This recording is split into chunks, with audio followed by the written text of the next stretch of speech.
What was sexy 10 years ago but isn't now? My hairline, damn 10 years makes a difference. 10 years ago if your girl said, "Does my butt look big in this?" you said no. When I was in high school there was one year where every girl at my school suddenly started wearing a feather in their hair. Did anyone else experience this, or was my high school weird?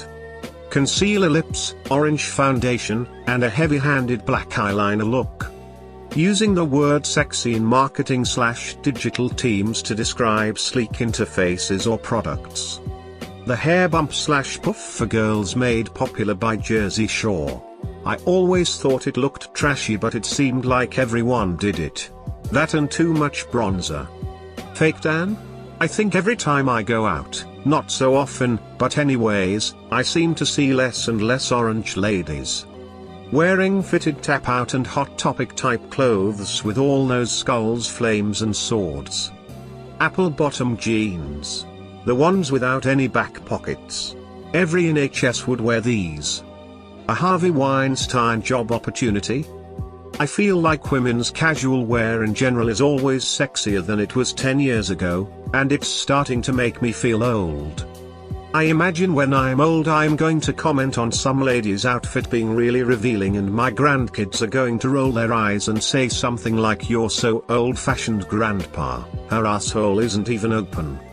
10 years ago was when the Jersey Shore was big. I would say a ton of things from that, like the fashion, hair, GTL, and the fist pump.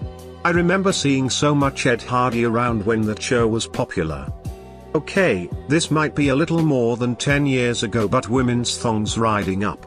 I remember in middle school I used to watch those butts like the playoffs. A sleeveless dress that cut straight across the boobs and then straight across the knees, paired with black tights, potentially a chunky belt and a short cardigan with really tight arms. Wearing Hollister/Abercrombie & Fitch apparel with the brand plastered across the whole shirt. It used to be sexy/cool, but now I don't see anyone caught dead in it. Granted, I'm not a teen and don't hang around teens anymore. The Karen haircut. Facebook. It was cool, exclusive and exciting. Now it's full of adverts. Data scalping and your grandparents. Weird emo haircuts, pretending like you cut yourself to be edgy. Evanescence, the first Android phone. Lol edit, to those of you saying we're not talking about 20 years ago, this is all shit. People around me were super into late 2009, early 2010. Also to the people sharing your emo stories from back then, thank you.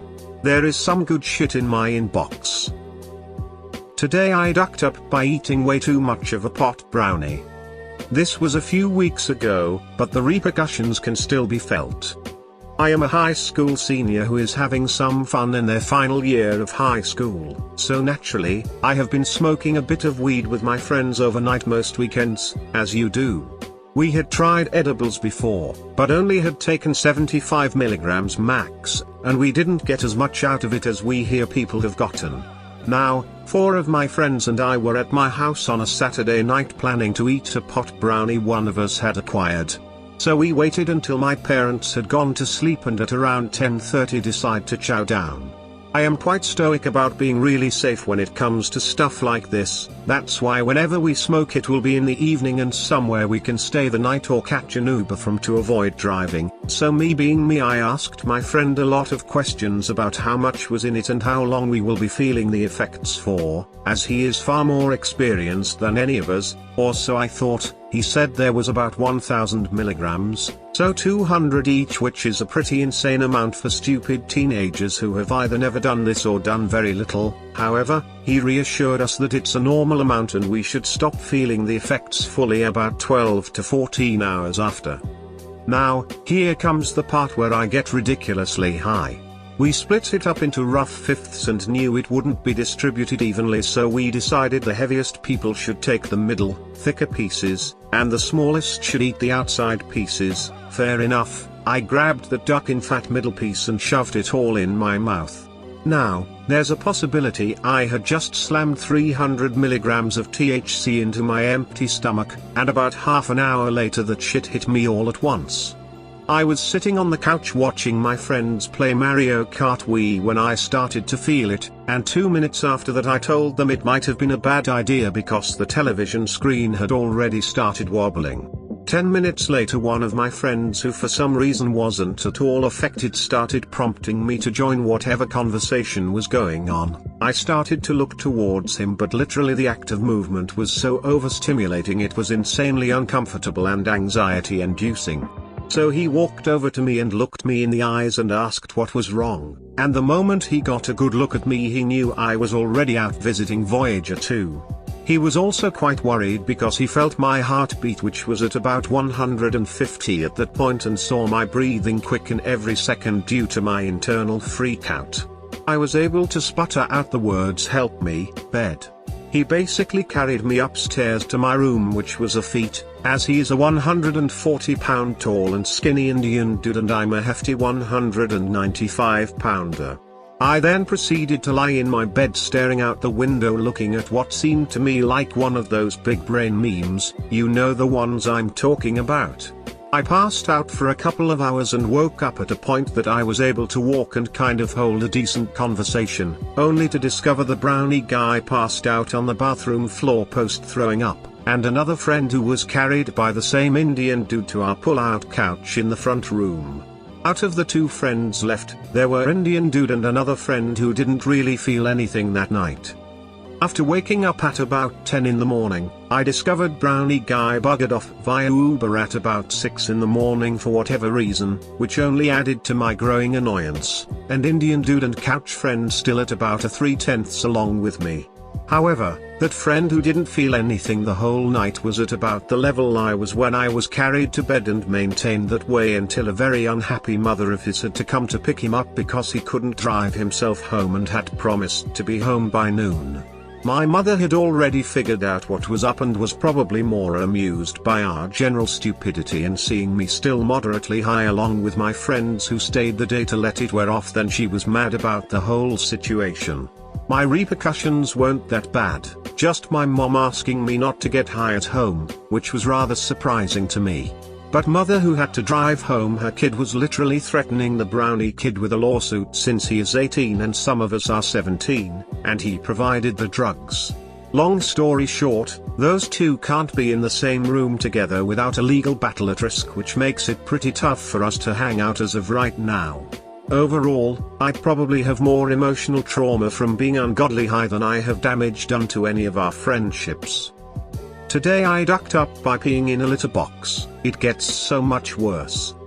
This happened a few months ago and it has taken this long for me to type it up because it is probably the most brutally embarrassing thing that I have ever done. I'm not using a throwaway because that sounds like a lot of work. Setting the stage, I'm 24, the rest of the people in this story are around my age, maybe 20 to 25, it doesn't really matter. We were at my friend Jay's house drinking. Jay lives in a co-op house with 20 plus people living there and probably as many bedrooms. So my friends and I like to drink. It isn't the greatest hobby and I'm sure there are better things we could be doing with our time, but for now, we're happy. On this night, for whatever reason, we decided to really drink. I think the phrase that I used was "let's get drunk like it's high school." Jay and a few friends had just returned from a couple weeks long festival and we were all excited to see them, and apparently the best way to express that excitement was by partying with Handel's 1.75 liters of very cheap whiskey. Now, as anyone who binge drinks knows, there is a certain point you reach where it feels like the alcohol is no longer affecting you, that you can just keep drinking and drinking. We all hit that point at some point during the night, but kept on trudging along. I could probably write a whole book of today I ducked ups off of the things we did that night, puking inside a mascot helmet, peeing on a friend's shoes, fighting a tree, etc. But this today I ducked up actually doesn't even take place until long after we called it a night and went to bed. Let me back up a little bit. So as the morning, wound down and we all headed to wherever we were sleeping for the night, I ended up naked in Jay's bed with her. Fun was had, well, as much fun as two incredibly sloppy drunk people can have, and we passed out for what I assumed was going to be a very heavy sleep. So imagine my surprise when a few hours later I was suddenly wide awake. Now, this wasn't your normal waking up. As I woke up I realized a few things. I was standing in the middle of Jay's room, I was still naked, I was still very drunk, and I had to pee, badly. Not like, okay let me put some pants on and run to the bathroom badly, I mean like I had maybe 2 seconds until 1 liter of whiskey, and probably no water, came flooding out of my disappointingly limp noodle in whatever direction it happened to be pointing at. Guys, I'm not proud of this, but I panicked. I didn't see a cup or a jar anywhere, but what I did see was Jay's cat's litter box. I didn't have time to weigh my options, I didn't have time to think about the ramifications, I just ran over and started unloading into that poor receptacle. There was so much pee, it just kept coming. The entire time I keep stealing glances over to the bed to make sure that Jay was still fast asleep, that she wouldn't witness my shame. At this point I have filled the litter box, the litter has stopped soaking up my urine and is now just floating in it.